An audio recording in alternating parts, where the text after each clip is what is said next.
Hey peeps, Landscape Christianity Part 5, the building of the Great Pyramid, which is the ultimate cross. The ultimate cross. And I better make this before I go to sleep, before I get too sleepy. We have here, and you will be convinced by the end of this video, that the Proto-Slavs, Proto-Germans, as I've always been saying, built the Great Pyramid. In other words, we're talking about the East European hunter-gatherer type, and that's Fitol the Great, where the Inklings come from. So there was some great German state here, and the Slavs, according to the Slav nationalists, have always kind of been around here.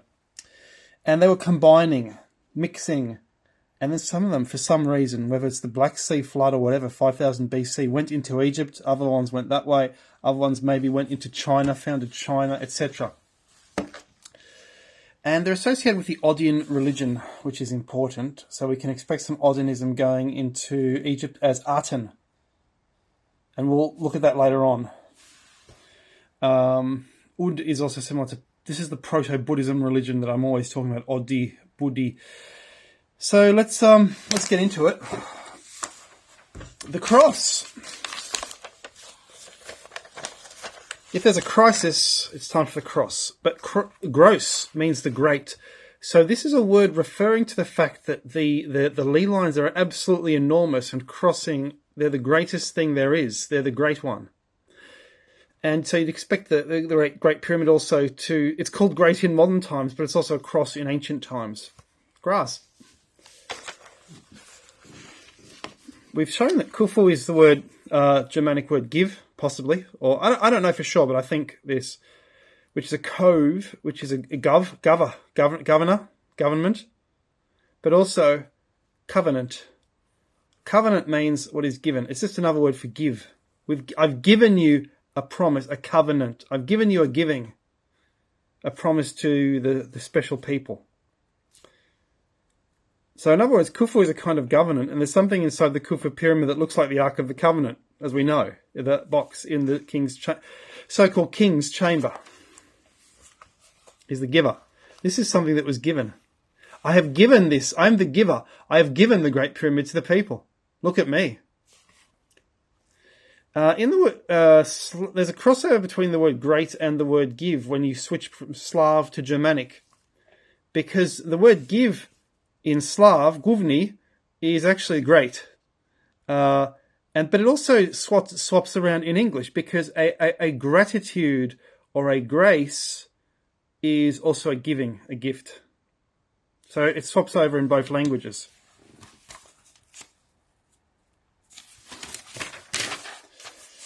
This will blow your mind. All right, I'll cover this. Ready? What do you think an ankh is? It's similar to ink.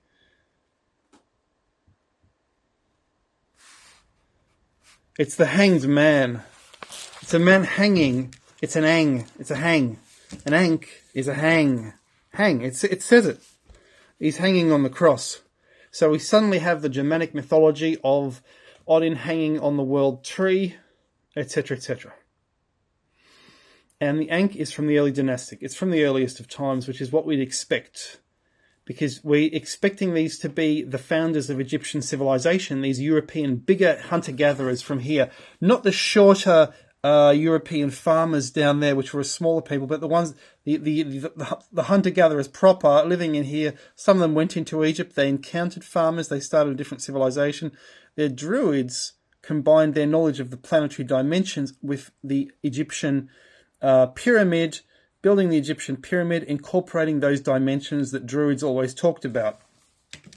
Pyramid is an English word.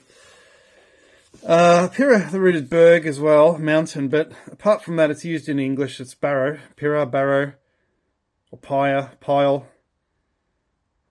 middle, a pile in the middle of Egypt, or the pile which surrounded by a moat, which it was, the Nile, which they all are, Silbury Hill.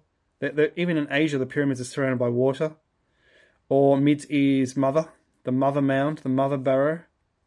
Or mot, just the same thing. It's a mound or a mot. Mot means mound or moat. Two concepts into one. That is an English word.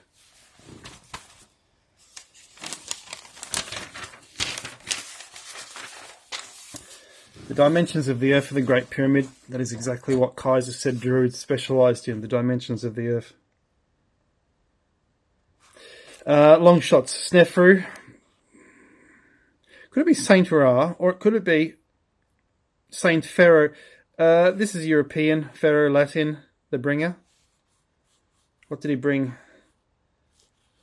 Or they are bringing? It could be a few different things. Just guess. That's a guess. That's a long shot.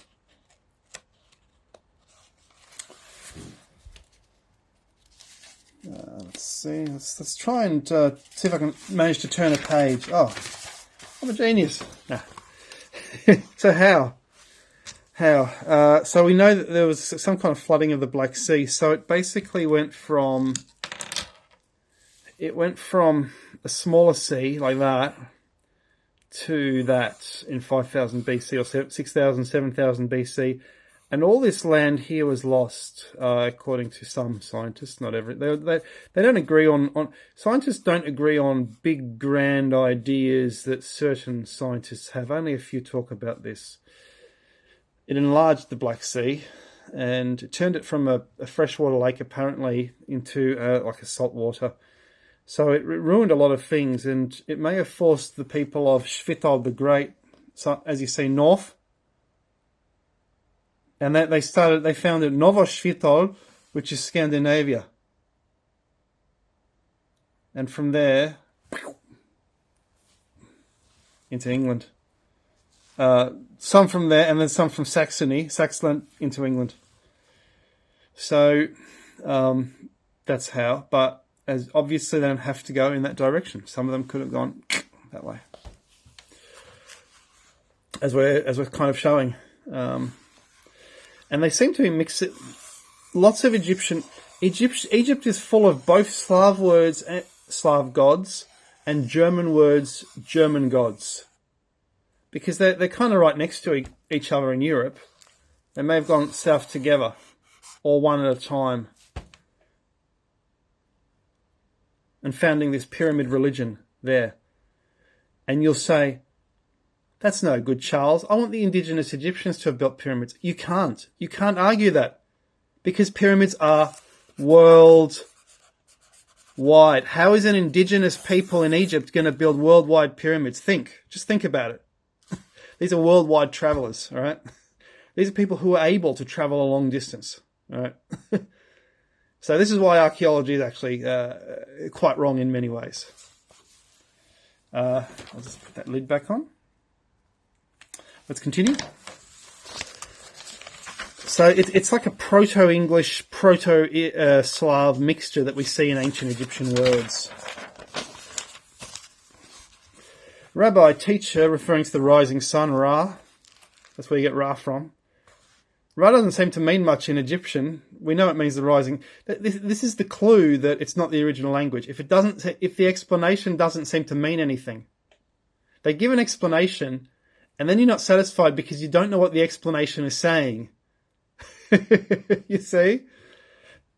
Especially etymologically. If you don't know etymologically what the explanation is saying, that's not the original language.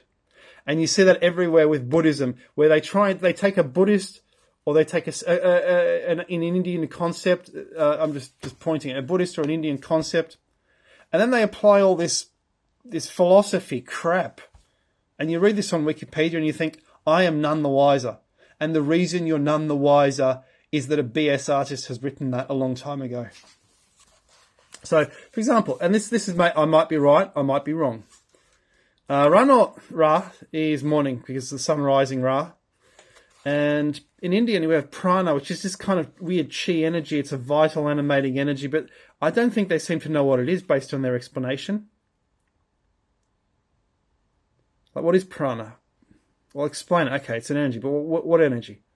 And if you look at one of the roots, rana, it means morning just because the sun's rising, so that's the energy.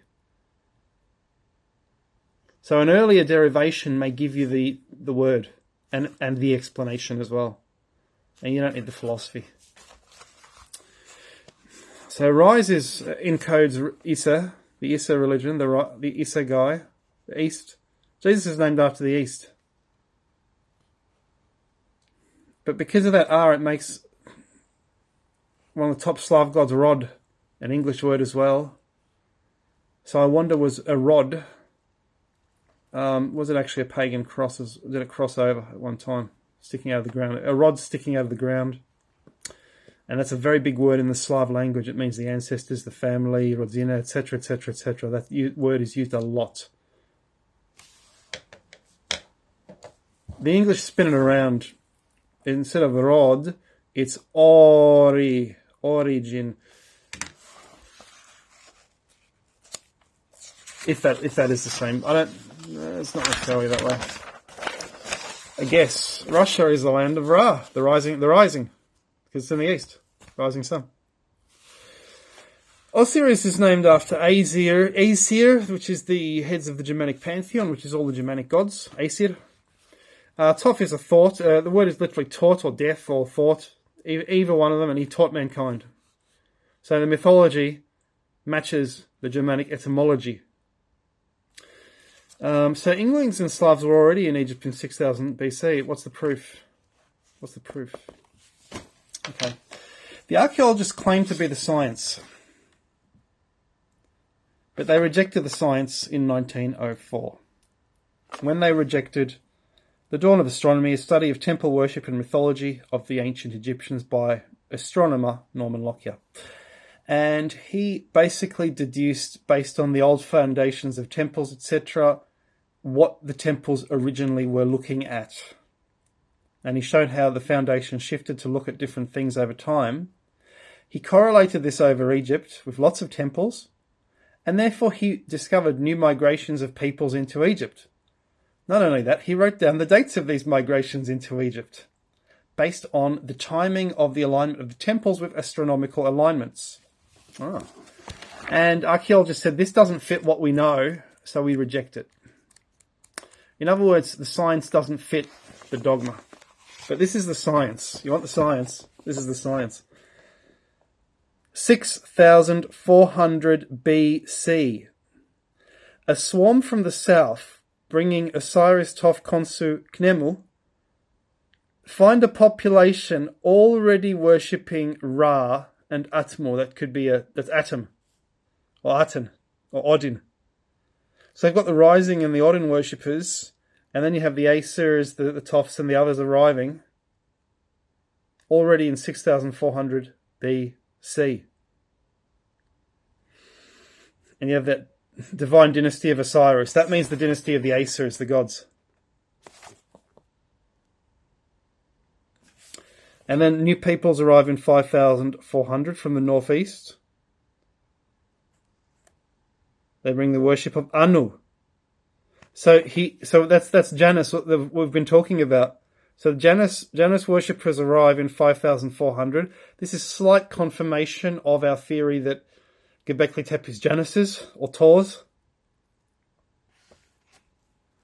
Divine dynasty of Set is founded. It's an English word, sad. He's sad. And they're from Babylon. Could be the Gutians. And it goes on and on. Horus. And then you have this eye religion of Taurus. That is Taurus. And look, he goes on and on. You can read his book. That's okay. Dawn of Astronomy.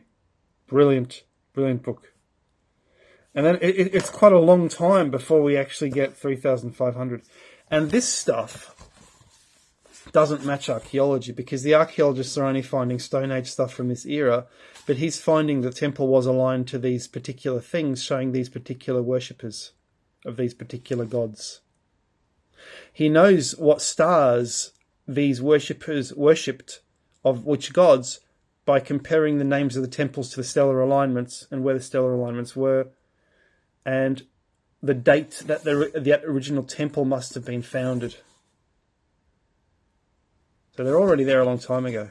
Even before or during, that's during the flooding of the Black Sea. They're already there.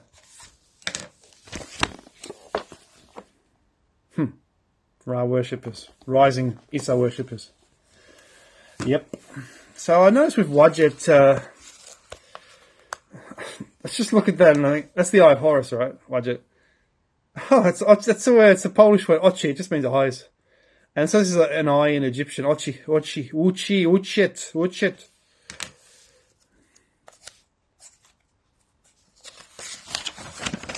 So East European hunter-gatherers built Egypt. Scarab beetle is kepper. It's called kepper. It could mean keeper or copper. It is made of copper with a blue stone. Okay, there's something called the Ushabti figure, which is a bunch of those statues in the China, the army of the king, and they're all made of stone.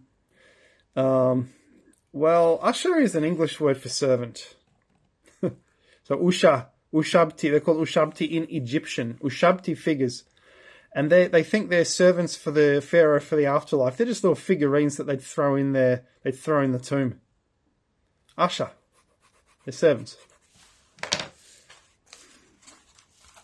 And you'll say, some will say, who are uneducated, will say, well, the Egyptian language is an Afro-Asiatic, and even AI is crap. AI will say, no, the Egyptian language is Afro-Asiatic language.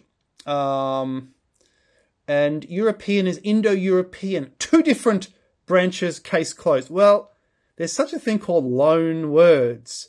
And the words of the previous civilization find their way into the words of the later civilization, basically. Because you have the same damn people worshipping the same damn gods and breeding with their servants over thousands of years, people they've captured from overseas. And you've got quite a mix after 5,000 years, believe me. That's a long time. Wajet is Ochi, so I thought, okay, I better search for I. I thought, damn, that's Ochi. I, also, he's seeing I, Egyptian religion with the Eye of Ra, Eye of Horus symbols. Yep. Slav word. Bedouins are a people of 4,400 to 4,000 BC in Central Egypt, and they already had agriculture. So they think, oh, that's interesting. It still says here that's the earliest evidence of agriculture. Now, before the archaeologists went woke in the 90s, a bloke in the 70s, Eugene Strudel, said there were two types of skull, and you can read it for yourself. One was Europid, and the other basically African. And some were Europid or African, and some were mixed Europid African features. In other words, the Egyptian race, because that is kind of what you see in Egypt today. That is really what they look like, isn't it? Now, after that, they said this has been disproved partly because it's obsolete terminology to say that, especially to say Europeans were in Egypt. How ridiculous. How could possibly Europeans possibly reach Egypt? Anyway, it's impossible. I mean, you could hop on a plane, but we all know there's a force field around Egypt, so it would disintegrate. Same with their ships. Their ships would actually disintegrate attempting to enter Egypt due to the invisible force field that archaeologists have erected. Anyway, you can read that for yourself, and later on they're just banging on and on and on and on about all this woke nonsense that archaeologists love to patter on about. But anyway, there you go. Hope you've enjoyed the video. Are you convinced or not? Write in your comments below. If you are convinced, you are my disciple. If you are not convinced, that's all right. That's fine.